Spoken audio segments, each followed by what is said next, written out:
आणि आता 10च्या 25 मोठ्या आपण बातम्या बघूयात। देशात महाराष्ट्रातील कृषी मंत्री होऊन गेले, मात्र त्यांनी शेतकऱ्यांसाठी एक पैसाही दिला नाही। नाशिकमधील सभेत मोदींचा शरद पवारांवर निशाणा। भुजबळांनी पत्रातून कांदा उत्पादक शेतकऱ्यांच्या व्यथा मांडल्यात। कांदा उत्पादक शेतकऱ्यांना योग्य आधारभूत मूल्य आणि प्रोत्साहनपर भत्ता देण्याची केली आहे मागणी। मोदींच्या सभेआधी नाशिकच्या लासलगावमध्ये कांद्याच्या माळा घालून शेतकऱ्यांचं आंदोलन। कांद्यावरील संपूर्ण निर्यात बंदी उठवण्याची केली मागणी। पंतप्रधान नरेंद्र मोदींच्या महाराष्ट्रातील सर्व कार्यक्रमांना अजित पवार गैरहजर राहिले। तब्येत ठीक नसल्यामुळे अजित पवार कार्यक्रमांना गैरहजर।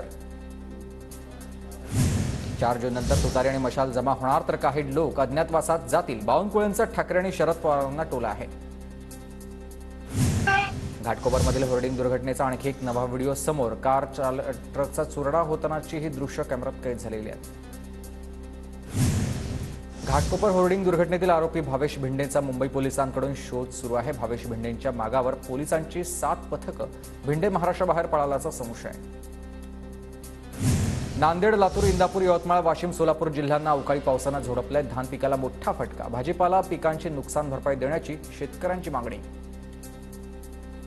राज्यात 4,000वर पात्र उमेदवार शिक्षकपदी रुजू। केंद्रीय निवडणूक आयोगाकडून मतदान झालेल्या जिल्ह्यांमध्ये शिक्षक भरतीला परवानगी।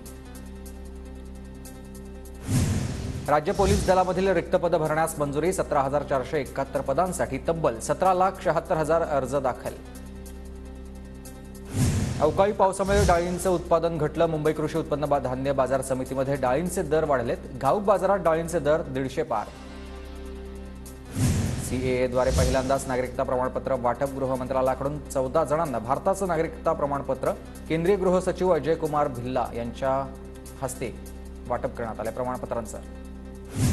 कोण कोणाला गाडणार हे 4 जूनला कळेल। श्रीकांत शिंदेंचा विरोधकांना टोला। तर 10 वर्षात मोदींचा ट्रेलर पाहिला, पिक्चर अभी बाकी है, शिंदेंचं विधान। मोदींच्या पिंपळगावच्या सभेत धुळे नगरहून लोक आणली गेली। आमदार रोहित पवारांचा आरोप। तर मोदींच्या आजच्या सभेत उत्साह नसल्याची रोहित पवारांची टीका। शिवसेनेचे उमेदवार रवींद्र वायकरांना निवडणूक आयोगाची नोटीस। निवडणूक खर्चातील तफावत स्पष्ट करण्याच्या वायकरांना सूचना। लातूरमध्ये सामान्य लोकांकडून पैसे उकळणाऱ्या टोळीचा पर्दाफाश। बेटी बचाओ बेटी पढाओ या सरकारच्या अभियानाचा गैरफायदा घेऊन लोकांची फसवणूक। पैसे उकळणाऱ्या टोळीला लातूरमध्ये नागरिकांकडून चोप।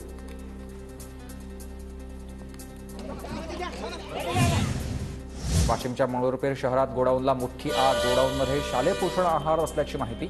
आग विझवण्यासाठी अग्निशमन दल घटनास्थळी दाखल।